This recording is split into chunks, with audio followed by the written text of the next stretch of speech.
বান্ধবী যখন প্রথম বয়ফ্রেন্ড বানায়। এই বান্ধবী, হ্যাঁ হ্যাঁ বল না, কি বল। আমাকে না একা একাই ভালোই লাগে না রে এখন। এই কথা? আরে তুই তো এখন বড় হয়ে গেছিস, হ্যাঁ, দেখতে শুনতেও বেশ ভালো। তুই একটা বয়ফ্রেন্ড বানিয়ে নে, বুঝলি তো? ঠিক বললি কিন্তু। আর তোকে একা একা লাগবে না, বুঝলি?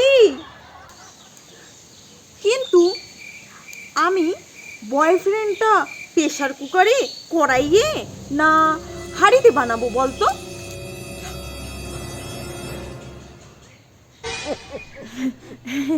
তুই না, তুই বয়ফ্রেন্ডটা না তুই চালের হাঁড়িতে বানা, যেভাবে চাল সেদ্ধ করে সেভাবে বানাস, ঠিক আছে?